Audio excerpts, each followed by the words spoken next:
Hello friends, welcome to math Tandav classes. बेटा आज अपना लेक्चर नंबर है 51 और 51st लेक्चर में सम नंबर है अपना 23। उससे पहले मैं कुछ आपको बताना चाहता हूं। जैसे कि आपके पास आए ना, क्वाइन में एक क्वाइन है, उसकी पॉसिबिलिटी कितनी होगी बेटा? क्वाइन में पॉसिबिलिटी कितनी होती है? दो, हेड आएगी या टेल आएगी। बेटा आपको बहुत अच्छी तरह से पता होगा, लेकिन जो बात बतानी है उसके लिए पहले से शुरू करना जरूरी था। अब दो क्वाइन है, एक क्वाइन की पॉसिबिलिटी कितनी है बेटा? दो, और दो की कितनी हो जाएगी? दो के ऊपर दो लगा दिया तो चार। पॉसिबिलिटी कितनी हो जाएगी? चार। क्या पॉसिबिलिटी हो जाएगी? या तो हेड आएगा या टेल, या टेल आएगा और हेड, या दोनों पर टेल या दोनों पर हेड। इसके अलावा कोई पॉसिबिलिटी नहीं होगी। ये मैं समझाने के लिए कह रहा हूं, लेकिन आपको बनाना भी आना चाहिए और कई बार हमें जरूरत नहीं होती इसकी, इसलिए मैं आपको सीधा सा समझाना चाह रहा हूं। मान लो हमारे पास तीन क्वाइंस आ जाते हैं, तो यहां बच्चों का बहुत बार गलत क्यों हो जाता है? वो क्या करते हैं, 3 की पावर 2, नो पॉसिबिलिटी बनेगी, नो पॉसिबिलिटी। तो बेटा ये हमारा सम गलत हो जाता है। आपके पास हमेशा यह बात याद रखना, हमारे सिक्के पर कितने पासे हैं? सिक्का है तो उस पर 2 पासे होंगे, अगर डाइस है तो उस पर 6 होंगे। जैसी भी पॉसिबिलिटी दी हो तो उस पर 2 है ना बेटा, तो 2 पॉसिबिलिटी 2 है और सिक्के 3 है। जो क्वाइन है ना बेटा वो ऊपर लिखनी है। ये मैंने खुद भी जब शुरू में किया था, मे भी +1 या 2 में किया था, तो मेरे को एग्जैक्ट याद नहीं +1 थी या 2 थी। तो क्या होता था, 3 क्वाइन है तो मैं 3 की पावर 2 कर देता था।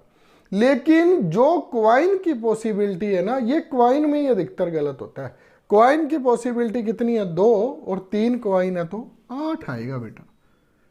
कैसे कैसे वो आपको पता ही है, बनाना आपको आता ही होगा। ना बनाना है ना बेटा, सबसे पहले क्या किया, टेल ले लिया, टेल ले लिया, 2 हेड ले ले, हेड ले लिए। दिमाग पर जोर मत डालना, टेल को आगे आगे करते जाना, जो वो है उनको घुमाते जाना। अब टेल 1 नंबर पर था, अब टेल को 2 नंबर पर रख लिया, रख लिया। अब टेल को, अब टेल को हमने 3 नंबर पर रखना है। ये अलग अलग हो गए, ज़्यादा दिमाग पर जोर डालने की ज़रूरत ही नहीं है। ये 3 बन गई ना पॉसिबिलिटी बेटा। अब देखना, बनाने का तरीका बता रहा हूँ। अब हेड को पहले पर रख लो और टेल को दूसरे पर रख लिया मेरे बेटे, ठीक है। तो हेड को अब कहाँ रखना है? हेड पहले पर था, अब दूसरे पर। हमने ऊपर नहीं देखना, कहीं भी नहीं देखना। हेड पहले पर था, दूसरे पर, हेड कहाँ आ जाएगा? तीसरे पर। और क्या हो सकता है? और बेटा ये हो सकता है तीनों पर टेल आ जाए या तीनों पर हेड आ जाए। इसके अलावा 9th पॉसिबिलिटी कोई भी नहीं बनेगी। उसी तरह से बेटा अगर 4 क्वाइंस है तो उसकी पॉसिबिलिटी क्या बनेगी? 2 की पावर 4, 2 की पावर 4। बेटा बस एक ही गलत होता है और वही सम आपको आएगा हमेशा, 3 क्वाइन वाला। कारण पता क्या है बेटा, अगर आपने एक में एक आया था तो हमें पता था 2 की पावर 1, उसमें तो वैसे ही पता लग जाता या हेड आएगा या टेल, 2 पॉसिबिलिटी बनी। वो कभी भी गलत नहीं होता। 2 क्वाइन आए, हमने 2 की पावर 2 लिखनी है। ये 2 कौन सा लगाया था कोई मैटर नहीं, ये 2 की पावर 4 लिखनी है बेटा। यहाँ 16 आएगा, अगर 4 की पावर 2 लिख दी ना गलती से तो भी 16 आ जाएगा। और इसीलिए सम हमारे पास हमेशा 3 क्वाइंस वाला आता है। 2 की पावर 4 लिखी तो 16 पॉसिबिलिटी बनती है। उसी तरह से वो तो डाइस का तो करा ही दिया था, अगर 1 डाइस है तो 6, अगर 2 डाइस है तो वही डाइस की पॉसिबिलिटी 6 होती है ना, तो 36, अगर 3 डाइस है तो 6 की पावर 3, 216। ऐसे चलता है वो। इसे एक बार देख लो, आगे मैं फिर करवाता हूं आपको।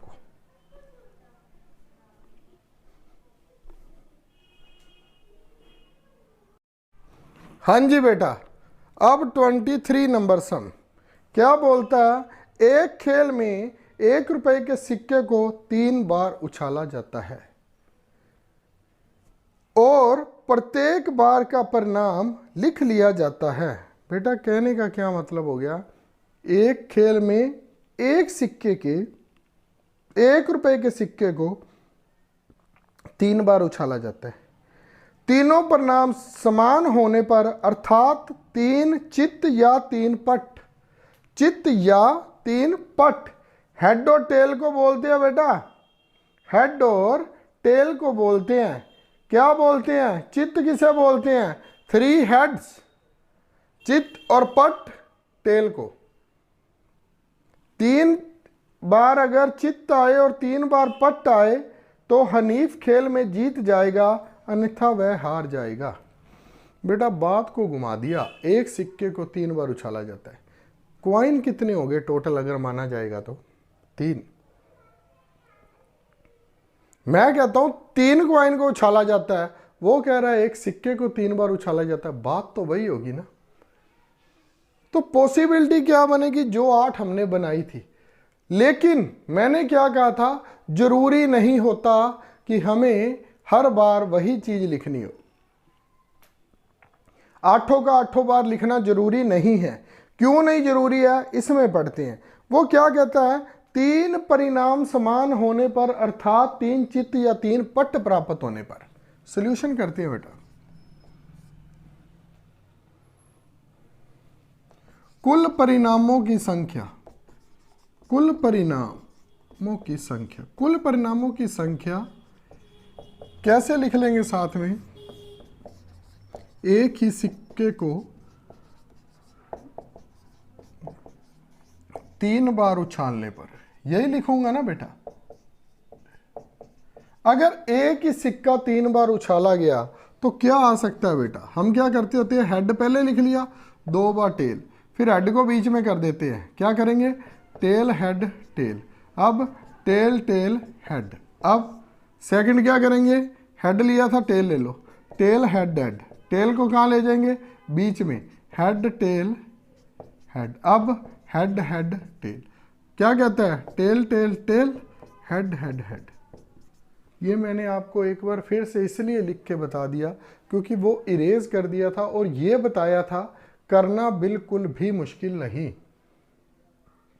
एक सिक्के को 3 बार उछाला, क्या आ सकता है, मान लो पहले सिक्के पर हेड आया, दोनों पर टेल आ गई, या पहले पर टेल फिर हेड या टेल, ऐसे ऐसे करते इसके कितने चांसेस बन गए, 8। और मैं क्या कह रहा था, अगर सिक्के की पॉसिबिलिटी 2 है तो एक सिक्के को 3 बार उछाला गया तो कितने चांस बनने थे, 2 को 3 बार उछाला गया तो 8। उसी के सामने लिख देता हूं, कहीं आप कंफ्यूज मत हो जाओ। कुल परिणाम कितने हो गए, 8। कहता अगर तीनों बार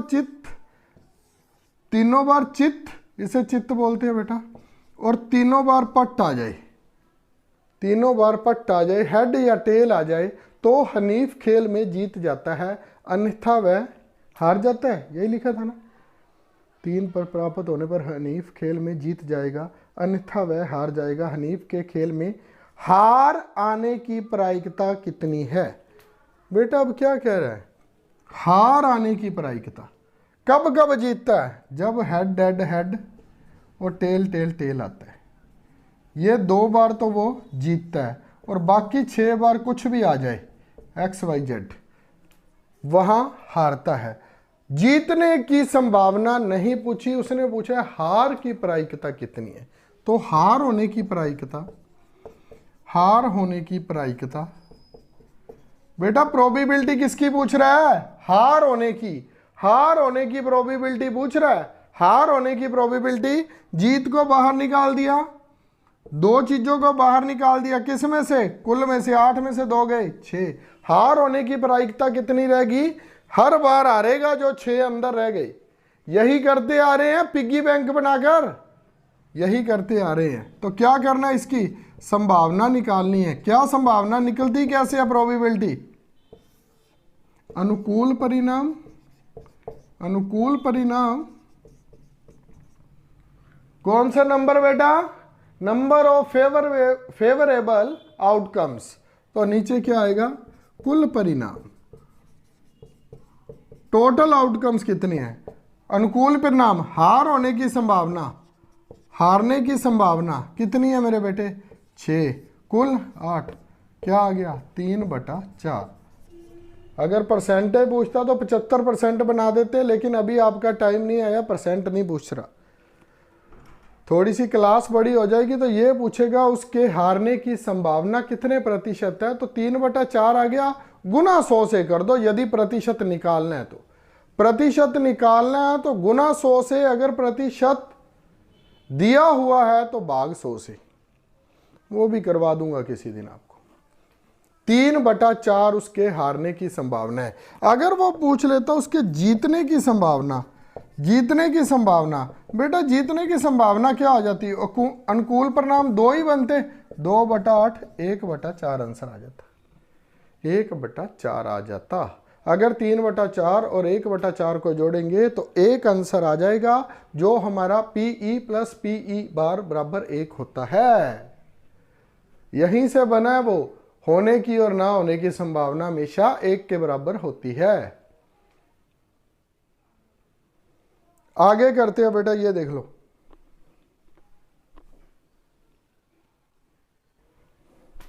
हाँ जी बेटा, 24th सम देखिए। अब क्या बोलता है? ए डाई इज थ्रोन ट्वाइस।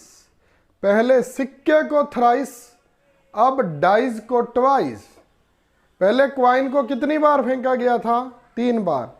अब क्या कह रहा है? A dies is thrown twice.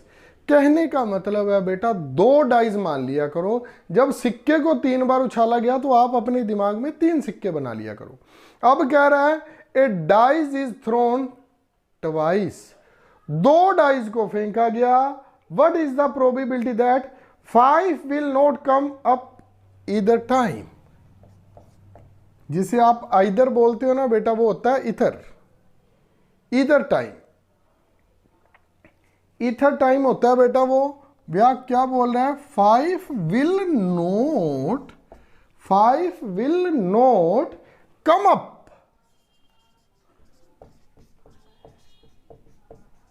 Ether time. एक बार भी 5 नहीं आना चाहिए। इसका मतलब क्या हुआ? क्या लिखोगे आप? सबसे पहले क्या लिखोगे सॉल्यूशन में? Number of dice thrown 1। आगे क्या लिखोगे? Dice throne 2 times. 2 टाइम्स फेंकी गई तो नंबर ऑफ पॉसिबिलिटी 6 की पावर 2 36 बन गई। तो सर सिक्के का तो बता दिया था, तो इसका कैसे बनाएंगे? इसका उससे भी सिंपल है बेटे। कैसे कैसे देखिए बनाकर।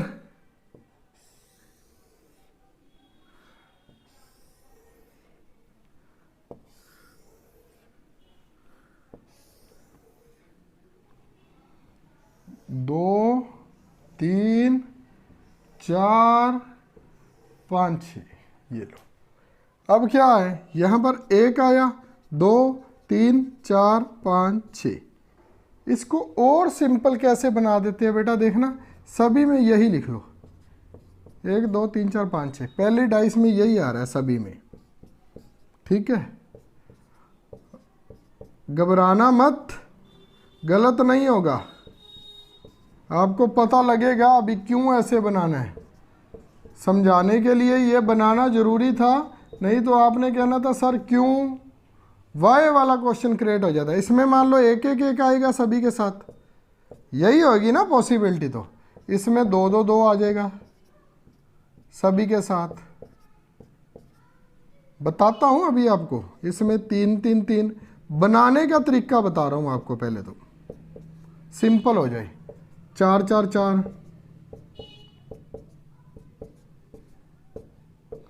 5, 5, 5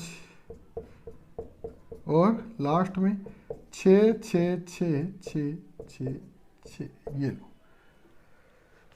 क्या होगा बेटा? पहली पर 1 आया, दूसरी पर भी 1 आ सकता है। पहली पर 1 आया, दूसरी पर 2 आ सकता है। पहली पर 1 आया, दूसरी पर 3 आ सकता है। ऐसे ऐसे ऐसे करके पहली पर 1, दूसरी पर 5, पहले यदि एक पहली डाइस पर मान लो हमारे पास एक आ गया, तो बाकी दूसरी पर क्या क्या पॉसिबिलिटी हो सकती है? तो ये 6 पॉसिबिलिटी बनेगी दूसरी डाइस की, क्योंकि उस पर 6 दाने नहीं है। अगर पहली पर 2 आ गया तो ये 6 पॉसिबिलिटी, 3 आ गया तो ये, 4 आ गया तो यही तो 6 दाने आएंगे, यही तो 6 आ सकते हैं, और क्या आएंगे? तो वो अब क्या कह रहा है, पहले में क्या कह रहा है, 5 will not come up ether time. आपका आइदर टाइम है, वो कहता है 5 नहीं आना चाहिए किसी भी डाइस पर। है डाइस एक ही, 2 बार उछाला गया, 5 नहीं आना चाहिए। तो बेटा 5 ना आने वाली ऑप्शन को कट कर दो, ये आ रहा 5 आ रहा है, दोनों में से यहां भी आ रहा था, यहां भी आ रहा था, तो एक तो ये गया, सारा ये कॉलम गया, 6 ये नहीं आ सकते, और क्या नहीं आ सकते, 1 4 ये नहीं आ सकते, 6 और 4 10, ये तो कॉमन ही हो गया, 11 ऐसे फेवरेबल नंबर हो गए जिसमें 5 आता है। तो वो क्या कहता है, 5 ना आए, 11 ऐसे नंबर हो गए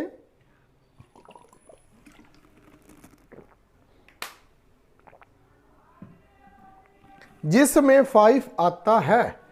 हमने क्या बताना है, 5 will not come up either time. तो नहीं आ रहा भाई 5 विल नॉट कम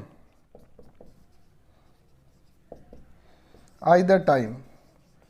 ना आने की क्या है, number of favourable outcomes and number of total outcomes. ये टोटल रहेगा ही रहेगा बेटा।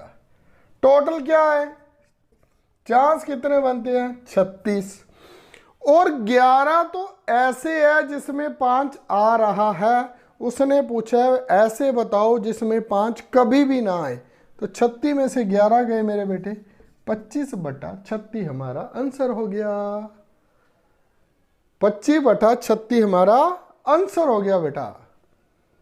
यही पूछा था ना, फिर चेक कर लो ना, 5 फिर 24 ये रहा, 5 विल, अच्छा उसके बाद वही पूछ लिया बेटा, क्या कहता, 5 will come up at least once. दोनों ही क्लियर होगी बेटा, बात ही हमारी हो गई, जो मैं आपको करा देता होता हूं हमेशा। जैसे पीछे में करा दिया था ना आने की और आने की, इसमें भी पूछ लिया 5 विल कम एट लीस्ट 1। एक बार कम से कम जरूर आए, चाहे 2 बार भी आ जाए बेटा, ये 5 दोनों पर ही आ गया।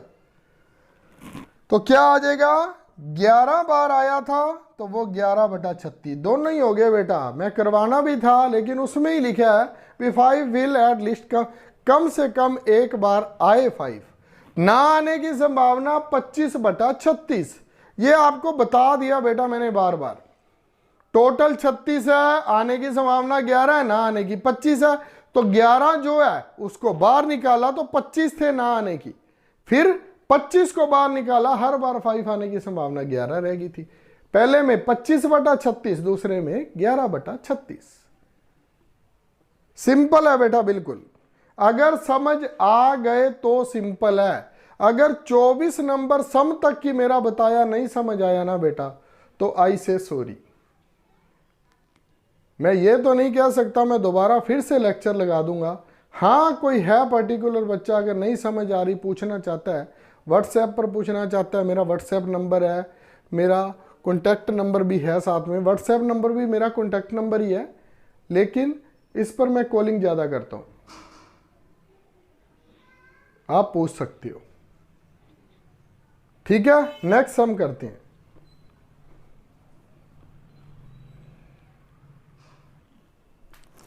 बेटा आज का लास्ट सम,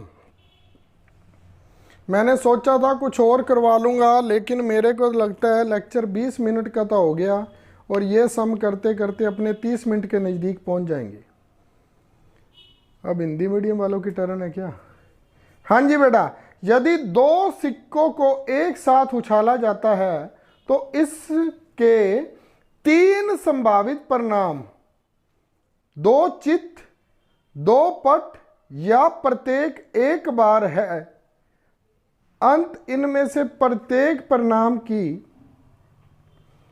प्रायिकता 1/3 है। यदि दो सिक्कों को एक साथ उछाला जाता है, दो सिक्कों की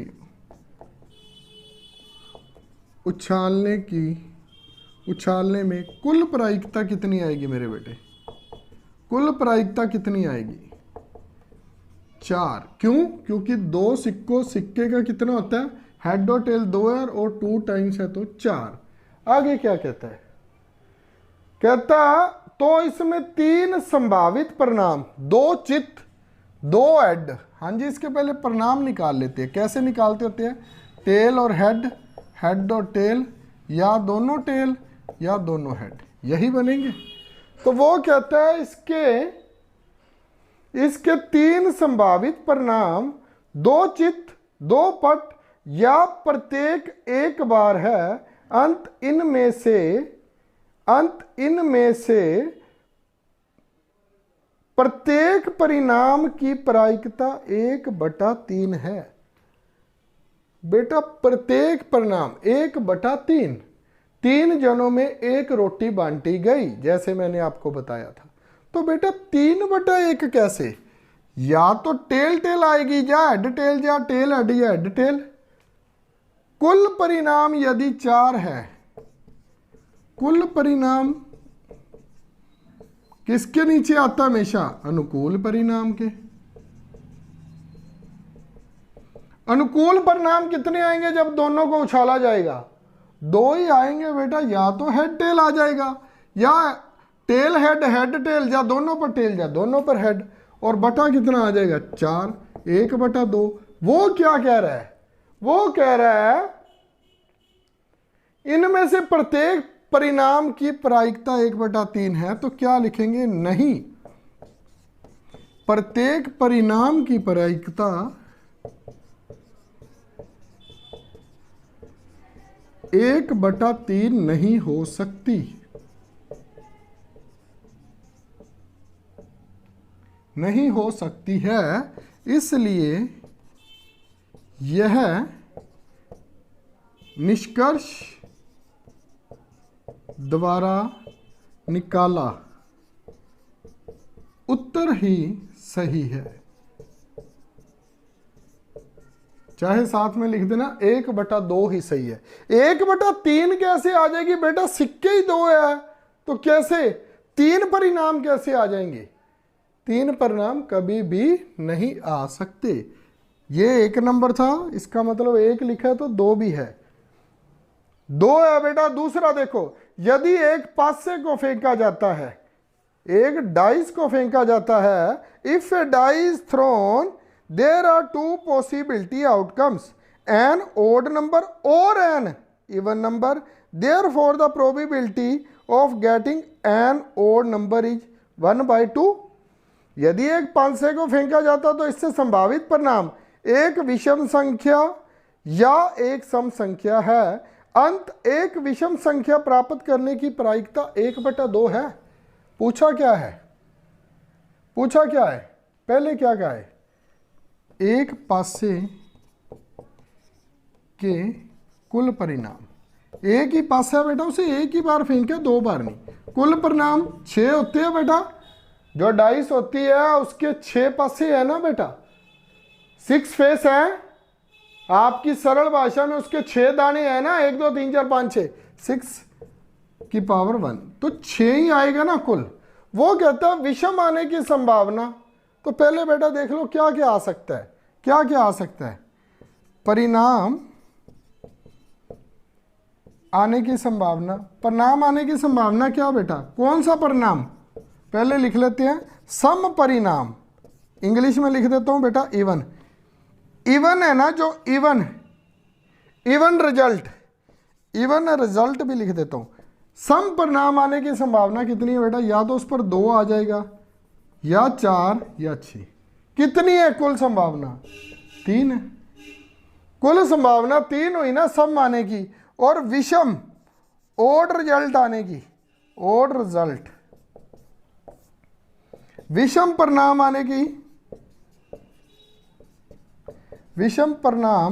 आने की कुल संभावना कितनी है बेटा? 1, 3 या 5 आएगा? कितनी आएगी कुल संभावना? 3। हमारे से क्या पूछा गया? विषम परिणाम आने की संभावना क्या 1/2 है? देख लेते हैं, लिखेंगे क्या? विषम परिणाम आने की संभावना, विषम परिणाम निकालना है तो क्या करेंगे? कुल परिणाम तो नीचे लिखना ही है, कुल परिणाम, और ऊपर क्या लिखते हैं? नंबर ऑफ फेवरेबल आउटकम्स, अनुकूल परिणाम। अनुकूल परिणाम कितने हैं बेटा? विषम पूछा था तो 3/6, कुल परिणाम 6 थे, विषम 1/2। हाँ, यह सही है। Yes, that is right. हाँ, यह सही है। This is right, that is right, is right, कुछ भी लिखो बेटा, यह सही है। क्यों सही है? अगर विषम पूछे, हाँ, अगर वो पूछ लेता सम, तो सम का भी क्या आना था बेटा? सम परिणाम आने की संभावना कितनी होती? वो भी 3/6, 1/2 होती। सम की भी इतनी और विषम की भी इतनी, क्योंकि सम भी 2, 4, 6 3 ही परिणाम बनने थे, कुल 6 थे, सम भी उतना और विषम भी उतना। हाँ, यह सही है। उसने हमारे से पूछा अंत एक विषम संख्या प्राप्त करने की प्रायिकता 1/2 है। हाँ, एक विषम संख्या प्राप्त करने की प्रायिकता 1/2 सही है। ठीक है बेटा, राधे राधे, जय बोलेगी। इसी तरह से प्यार देते रहना और मैं वीडियो अपलोड करता रहूंगा। बाय बाय बेटा, फिर मिलेंगे नई एक्सरसाइज नए चैप्टर के साथ। तब तक सभी को बाय बाय।